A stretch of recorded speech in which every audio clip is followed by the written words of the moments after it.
Europe 1. Le grand direct de la santé, Jean-Marc Morandini. Et on va s'intéresser avec vous, Catherine Solano, justement à tous ces médicaments contre les troubles de l'érection. Alors on va essayer de comprendre lesquels il faut choisir. D'abord, comment un homme doit choisir ce médicament contre l'érection ?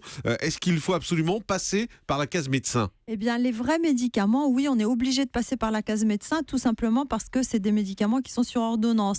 Mais on peut quand même trouver des petites solutions par soi-même, en particulier avec la phytothérapie. Il y a une plante, une seule, qui a démontré un petit effet sur les problèmes d'érection, c'est le ginseng.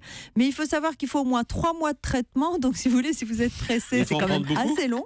Il faut en prendre 3 fois par jour, 600 mg à 1 gramme par jour. Donc, c'est 3 fois par jour pendant 3 mois.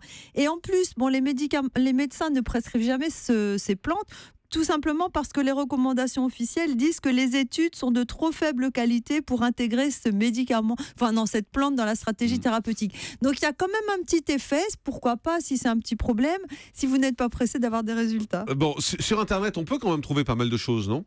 Oui, alors sur Internet, il y a... On parle de choses naturelles, comme ça, on vous dit tel produit. On propose énormément de choses naturelles sur Internet. Le problème, c'est qu'il y a eu beaucoup de saisies et d'études de ces soi-disant plantes, et on s'aperçoit que dans plus de la moitié des cas, en fait, ce ne sont pas des plantes, c'est des produits actifs, des produits chimiques qui mettent dans les soi-disant plantes. Et donc, c'est quand même dangereux parce que, par exemple, ça va être comme les médicaments qu'on a en pharmacie. Et donc, on ne sait pas du tout ce qu'on prend quand on achète des plantes sur Internet.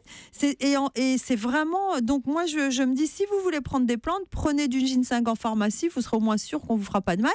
Et si ça ne suffit pas, allez voir un médecin pour avoir un vrai traitement en connaissant les effets indésirables et en sachant si vous avez des contre-indications et si ça ne vous met pas en danger. Donc un homme qui a une difficulté sexuelle au niveau de l'érection doit passer par la case médecin. Voilà, exactement, parce que pour prescrire un médicament, il faut une ordonnance pour l'acheter.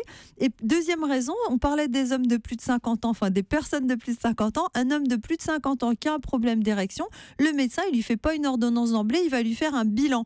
Parce que les problèmes d'érection à partir de 50 ans, ça peut venir des problèmes d'artère. Donc il faut faire un bilan cardiovasculaire. Alors ceci dit, avant de passer par la case médecin, on peut faire plein de choses tout seul quand même, à part de prendre des plantes, se mettre au sport. Ça améliore énormément les problèmes d'érection, en perdant des kilos superflus, en mangeant mieux, en arrêtant de fumer. C'est peut-être le plus important. Il n'y a pas forcément besoin d'un médecin pour ça. Alors, quand on a besoin d'un médicament, comment ce médicament est choisi par le médecin ? Alors, il y a plusieurs types de médicaments. Les premiers, ce sont les médicaments en comprimé, donc par voie générale. Les deuxièmes, c'est les traitements locaux, donc sous forme de crème ou d'une espèce de crème solidifiée. Et puis après, il y a les piqûres qui sont des injections. Ça doit faire mal, ça ?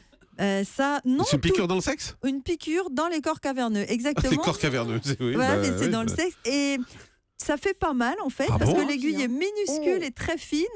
Mais le produit peut faire mal, donc c'est pas forcément anodin. J'ai mal par avance. Et donc, de toute façon, même si vous aviez un problème dans les 50 ans à venir, on ne sait jamais, quand vous aurez presque 100 ans ou 110 ans, le médecin va toujours choisir le plus simple au début, ça ne va jamais être la piqûre. Donc, en premier, il va proposer soit des médicaments en comprimé, soit un traitement local.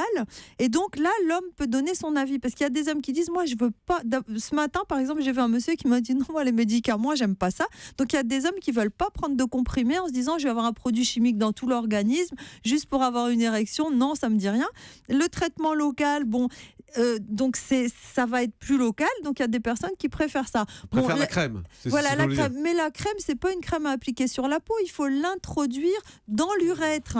Donc c'est pas... Je crois que c'était juste... On parle toujours de crème et ce qu'on appelle les bâtonnets urétro, c'est une crème solidifiée qu'on introduit. Donc il y a des hommes qui aiment pas ça non plus. Donc effectivement, c'est pas le... Jean-Michel Apathy qui rentre dans le studio. On est en train de parler des problèmes d'érection, Jean-Michel Apathy. Ne soyez pas surpris de ce que vous allez entendre. J'appellerai le 3921 tout à l'heure pour témoigner. C'est ça. Donc du coup, si vous voulez, c'est vrai que le médecin, c'est lui qui fait l'ordonnance, mais heureusement, il écoute son patient, il essaye de s'adapter à ce qui lui semble le plus simple. Ces médicaments sont disponibles en générique ? Alors, non, ça n'existe pas. Ah si, excusez-moi. Ça existe en générique, le Viagra est maintenant en générique, ce qui est super, parce que ça coûte que 2 € le comprimé au lieu de 10 € le comprimé avant. Donc, ça vaut plus du tout la peine d'aller sur Internet, chercher des génériques, surtout que sur Internet, il n'existe pas de générique sur Internet parce que c'est interdit de vendre ces médicaments sans passer par la case médecin, tout simplement parce qu'ils peuvent être contre-indiqués avec certains médicaments, parce qu'on doit prévenir nos patients qu'il ne faut pas prendre de poppers, c'est très dangereux avec ces Je médicaments, crois qu'il par y a plein de gens exemple. qui ne savent pas ce que c'est le poppers. Oui, mais ceux qui en prennent, en général, ils savent. D'accord. Voilà. Non, Merci. vous Comment je me confirmez suis fait boucher, mais alors Non, mais j'explique. Donc, c'est des choses qui sont interdites parce que c'est dangereux. Ça s'appelle du nitrite d'amyle. Ce sont des espèces de petits pchits de pulvérisateurs qu'on se met dans le nez. qu'on se met dans le nez pour avoir une euphorie et c'est dangereux avec ces médicaments. D'accord, donc en tout cas il faut passer par un médecin, c'est Voilà. la meilleure solution, faire du sport, c'est ce que vous avez dit. Ensuite on choisit soit les médicaments, arrêtez de fumer, les médicaments, la crème qu'il faut s'introduire ou alors les piqûres. Les piqûres. Mais la crème et tout ça, c'est à chaque fois il faut le faire? À chaque fois avant un rapport sexuel, mais pour beaucoup d'hommes. Et ça dure longtemps? Alors ça dure 1 heure ou 2 pour la crème et les médicaments ça dure de 7 heures l'efficacité jusqu'à 48 heures 7 selon heures le médicament. On est excité pendant 7 heures? Non, on a une érection facilitée pendant ce temps-là, disons. Ah, érection facilitée, Voilà. c'est une belle expression. Merci docteur Catherine Non, mais Solano c'est utile de le savoir. pour tous ces conseils, bien évidemment.